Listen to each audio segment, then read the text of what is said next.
A meal to fit your busy schedule.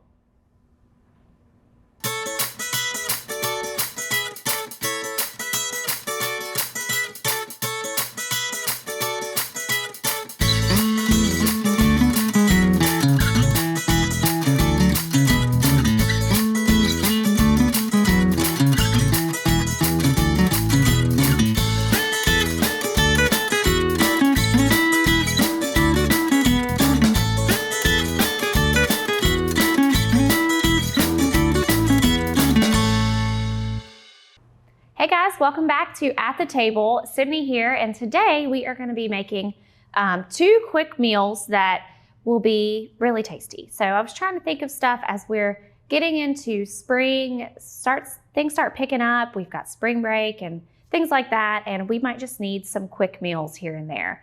Sports are happening, all of that stuff. So this is actually something I saw on Instagram. It just kind of popped up and I thought it looked really yummy. So we are making, it is a sheet pan gnocchi recipe. So if you've never had gnocchi, it is kind of looks like a pasta. It's made of potatoes. It does have some wheat in there as well. So it's not 100% like just potato. This is about 85% potato. That is the #1 ingredient. If you are looking at your ingredient list on our package, it says potato puree is the top ingredient. So it's mostly potatoes. You can get other kinds. Trader Joe's has a cauliflower gnocchi that's really good. It's in the frozen section, and I've used that a couple times as well. It just tends to fall apart a little bit more easily than the potato one. But if you're looking to up those vegetables, aside from just potato, you're looking for other vegetables to add, the cauliflower one is delicious. Just didn't have time to get to a Trader Joe's before today. So we're gonna go ahead and get started. This is something, I think you could also do chicken on your pan with this. You just have to adjust your cooking time. We are gonna be grilling chicken, so we're gonna do that separately. But sheet pan meals are very popular, and they are definitely a great way to make everything all at once, all together, and just have one pan that you're dealing with and not as much to clean up. So to kind of spread that out, we are going to be adding some grape tomatoes. You can use cherry tomatoes here as well, whatever you have. And of course, tomatoes are going to be in season soon, so we'll have an abundance of those that are readily available and very affordable to us as well. Just going to kind of spread those out. We've got a pound of gnocchi and about 1 pint of tomatoes. So the next thing I'm gonna do is I'm gonna do a little seasoning. So we're gonna do, I'm just gonna kind of eyeball this, about 2 tablespoons of olive oil. And then we're gonna do a little bit of salt and pepper. So like half a teaspoon of salt and black pepper to taste. I like to do about the same amount of pepper as I do salt. And then our seasoning is just gonna be some Italian seasoning. And this will be about a teaspoon. So simple ingredients here, nothing crazy. The star of this is that when it is all done baking, we're gonna be using fresh mozzarella, which I feel like just takes a dish to the next level. We're also gonna be adding what's called balsamic glaze. Now this does have some sugar in it. It's called a glaze because it's got sugar, but it is very good. We're not using much. We're just drizzling very lightly. So it will help give it that flavor, add a little bit of sweetness, that balsamic flavor, but not necessarily, we're not gonna be loading it down with a ton of sugar. So that looks good. I'm just going to kind of drizzle this over. Anytime you are doing something that calls for you making kind of a dressing or something in a separate bowl, I always tend to put it in a measuring cup because I feel like when I do that, it really easily can be drizzled versus like a bowl. I'm just gonna spread this around so that I get all of it coated. And and then we're gonna bake it in the oven. Now, another way that you could pump this dish up with more vegetables, I am always looking for ways that I can add more vegetables to meals, and just to help, that helps to stretch your meals for one, but it also helps to increase that nutrient content that you've got going on in whatever meal you are making. So I think for this one, it would be really good to add some broccoli. You could even air fry broccoli or roast broccoli alongside of this. You could put the broccoli on the pan with this. I like it a little bit more crunchy, more of that roasted flavor. If I were to add the broccoli to this pan, it would end up kind of steaming more than it would really roasting.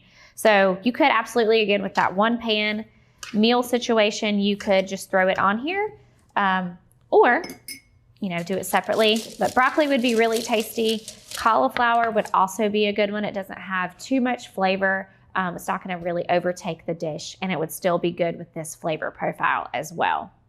So we are going to throw that in the oven. It's only going to take about 10 minutes in the oven, and then we're going to take it out, move it around a little bit, and put it back in the oven for about 8 minutes. So I'm going to get this in the oven, and we'll see you guys back in just 1 second. Most aging adults want to stay in their homes as long as possible. And as your loved ones get older, you want to support them, even when you can't be there. Star is proud to offer Star Alert. This new system is now mobile and has GPS compatibility, so your loved ones can live their lives and you can have peace of mind, knowing they can get the help they need with just the simple push of a button. The new Star Alert also offers automatic fall detection, so help will be alerted even if they can't press the button. Call and ask about Star Alert today. All right, guys, welcome back. So we are going to be working on our chicken next. I am going to put this on the grill. So as it's starting to warm up, of course, we are going to be outdoors more. You might be cooking outdoors a little bit more often. So this is a great way for you to do what we call batch cooking, which can save you a little bit of time. So I have just some regular chicken breasts here. Usually I just kind of check them out. And for these, I am going to butterfly them. So I'm going to remove any of that fat if I want to, kind of get those excess pieces off. And then I'm just going to lay my hand flat and gently run my knife through the middle. Just be careful as you're doing this that you are making sure you're angling that knife kind of more down so that it and through so that it doesn't come up and, of course, get your hand. We want to avoid that. So this will just help to stretch my chicken a little bit further. And then, of course, also in terms of our time purposes, if you don't have a ton of time to cook or you don't want to kind of be standing at the grill for a really long time, then by butterflying it, it helps us to cut that down. And I've got my my grill over here on about 375. So if you're ever gonna heat up the grill, good thing is just to go ahead, grill that entire bag. If you've got like a whole package of chicken, go ahead and grill the entire package. And then you can use chicken in so many different things. You could freeze it for later. You could, of course, cut it up and put it in something, but the grill gives it just that different flavor, and it will just help it to taste better, I feel like. Give it a little something different. So what I'm going to do next is I'm going to, and I didn't end up butterflying that, I just cut it all the way through, so it's okay. Whatever, this is just helping it to be a little bit thinner. So I'm just going to season this. I've got a little salt and pepper. And just be mindful of what you're doing with that raw chicken hand, because I just touched a bunch of raw chicken. I don't want to then be going and grabbing all of my seasonings, because then you're spreading that salmonella and Campylobacter all over your spices, which would not be good, right? Hopefully you've got ones that you can do that just flip open. And I'm just going to use Italian seasoning here. This doesn't have a sprinkler at the top, so I'm getting real brave. Might get a little heavy-handed, but that's all right. Then I'm gonna flip it over and do the other side.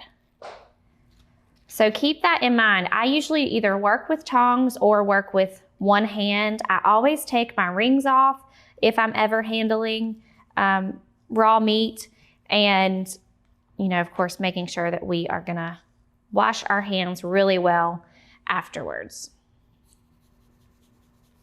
So another thing you could do here, you could do different seasonings on half the chicken. You could just keep it basic. So do, of course, that salt and pepper, kind of what we're doing here today, and Italian seasoning, which is a little more simple of a seasoning. And then you can add a little bit more flavor whenever you're adding it to your meal. So you could add an extra seasoning there, whatever works for you and your family. All right, I'm gonna open this guy up, and I'm gonna spray my pan here, my grate. And we're just gonna throw this chicken on. This is a small little grill, it's an indoor grill. So it might end up, I have to do this in batches, but that is okay. I'm just trying to put my thicker pieces on to start with. And then I'll do my thinner pieces afterwards. I might be able to fit it all on there.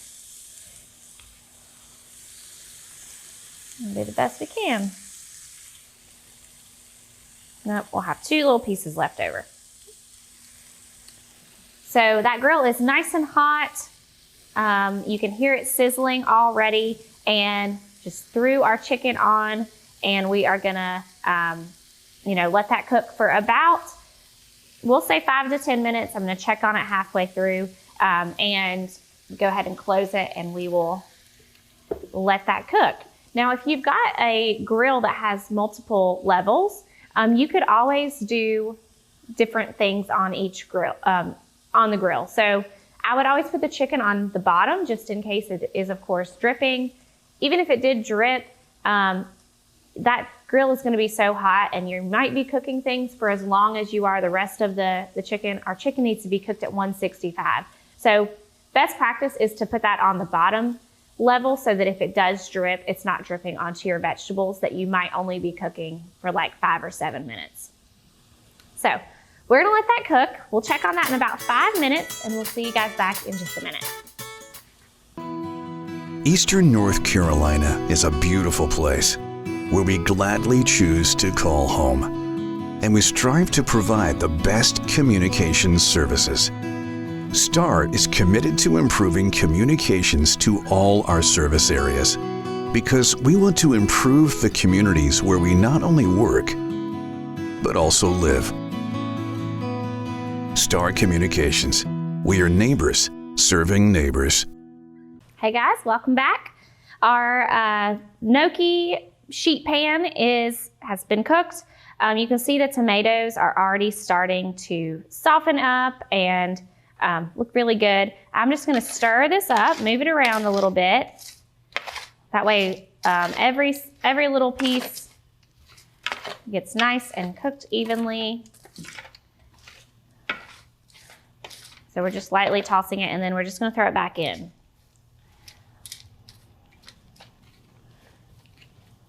Looks good. It smells very, very good. All right, throw it back in the oven, and about 5 to 8 minutes. So depending on your oven, if you need more or less.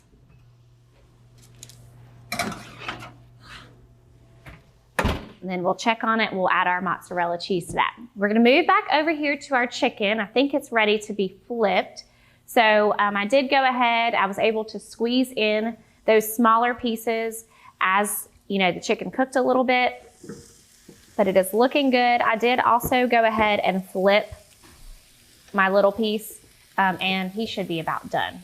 So I'm gonna flip all the rest of these, and we've got those nice and pretty grill marks. Now, of course, depending on your preference here, I do feel like a charcoal grill gives food just such good flavor, but just grilling in general, I don't know what it is, but it just, to me, has such good flavor compared to if you're just doing something in the oven or on the stove top. We'll go ahead and flip all these. And my little one, I'm gonna go ahead and take that off because he is very thin. So, of course, working your grill so that you get those smaller pieces, making sure that they're not getting overdone with chicken. Can get kind of dry, so we want to avoid that, of course. So what I'm gonna do next is I'm just going to chop up some basil. So for our recipe over here, we are gonna be doing basil ribbons. So we are just gonna sprinkle those on top after everything's all done. If you're ever using fresh herbs, definitely cutting them or at least helping to release some of those oils will help the flavor come out. So that is why it definitely helps for us to cut them up into those ribbons. You can use knives. They have herb scissors nowadays. They've got all kinds of stuff that you can use to do this. I will show you a technique that we use. All right, let me grab my knife. The other one was dirty. So one thing that you can do, this is called the chiffonade technique. So if you take these larger, this is typically good if you're doing spinach or using larger herbs. You can take your leaves and stack them, do a little bitty roll, and then take your knife and just work your way down, and now you have those pretty little ribbons to go on top of whatever you're making. It just makes it look a little bit prettier versus just chopping it into these tiny little pieces. More for visual appeal than really anything else. So I'm gonna stack some of these bigger pieces, and then the smaller ones I will just chop up. And of course, using those fresh herbs can make such a difference in a dish. Dried herbs are good as well, but when we go for the fresh, it just helps to give our dish, to me, better flavor. Same thing, you know, I talk about garlic all the time, and using that fresh garlic is so different than using the minced or the garlic powder. Just gives it a better flavor. So if you're really just feeling like, well, I don't want to every time I use basil, it just tastes bland, or garlic really doesn't add enough flavor for me, maybe you should try, if you're not using fresh, using that fresh variety, because it really will make a world of a difference. So that looks good. We've got our ribbons. We'll be adding those next. Our chicken, looking pretty good. I think it should be about done. So I'm gonna do a quick temperature check, especially on some of these smaller pieces. The only way to really know if your meats are done is to check them with a thermometer. So we're gonna take that little piece off, and I'm gonna insert that in the thickest spot, and I'm already at 165. There we go, we hit it. So we're at about 168. It's still climbing a little bit. So very good. We are cooked to temperature with that one. And that one's thicker than these, so these should also be cooked. You could also just try to go ahead and do your thickest one. If your thickest one is cooked through, then the rest of them should be. I have a feeling this one is not. Yeah, we're about 142. So we're gonna have to let the rest of these sit for about, let's say about 3 more minutes. So we'll go on a quick break, and then those should be done, and we'll see you guys back in just a second. Honey, do we pay our bill? What bill? The Star Communications bill. No worries, honey. With Star's paperless billing and automatic draft system, I get a notification sent right to my phone. There's no need to be bothered with those paper statements, and our bill is paid on time every month. Well, that's easy and convenient. It sure is, honey. Honey, Yes, dear. the bake. Oh, right.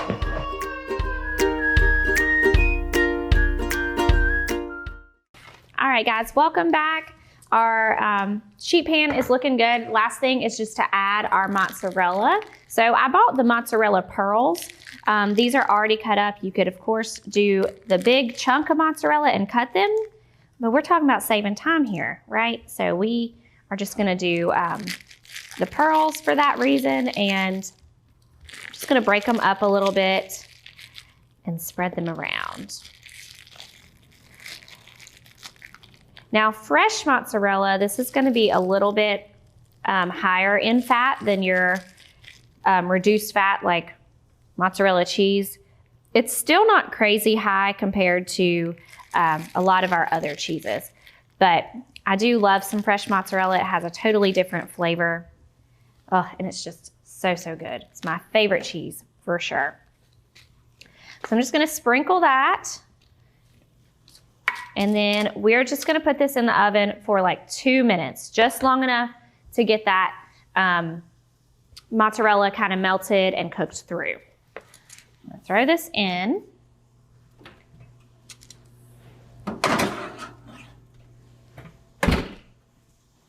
And we're gonna pan over here and get to our chicken, which should be done now. It's probably been about 3 to 4 minutes. So we will open that guy up. And again, checking, just gonna check my biggest piece here.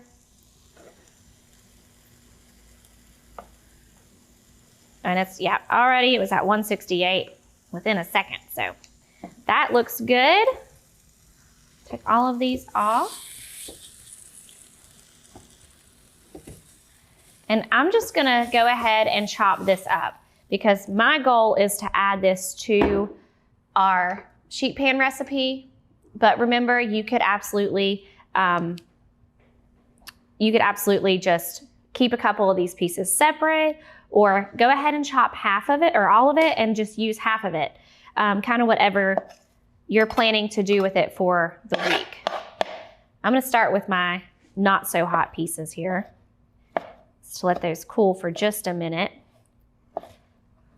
And I'll just kind of gauge. So one other thing, if you are looking to save money, kind of stretch your budget a little bit, if you cut your chicken up, I swear it makes a world of difference. It makes you feel like you have stretched your chicken so much further. Because when you start chopping it up, you realize how much chicken is in one chicken breast. Remember that I cut these breasts in half. So they were very large.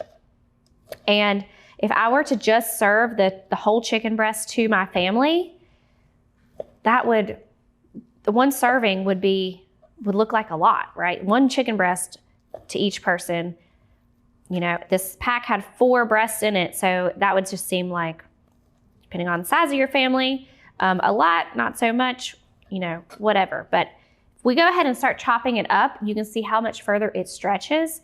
And of course, we are adding more of those vegetables in this way. And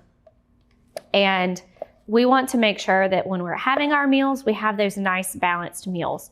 So following those My Plate guidelines, having, you know, a quarter of your plate be the meat, and then the base of your meal being those fruits and vegetables. These are still pretty hot. So I actually think I'm not gonna use all of this. I'm gonna keep those 3 pieces separate. So I end up doing about 3.5 chicken breasts here. Looks good. So our sheet pan should be done. So I'm gonna go and bring that out. Actually, I might just move this on over here, take it with me, and then that way you guys can see the sheet pan all pretty as it comes out. So we'll grab that. Our cheese should be nice and melty. We just have a few other things that we're gonna add.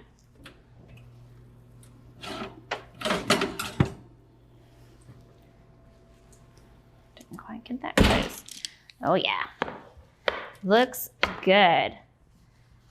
So I'm just gonna mix this up a little bit again because I want all that melty cheese to touch everything.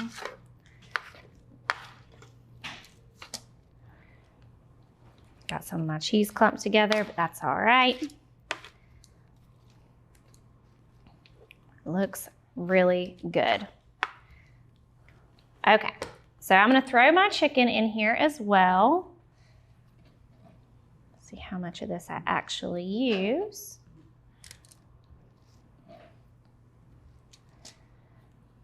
And you could do anything here. I think shrimp would also be really good.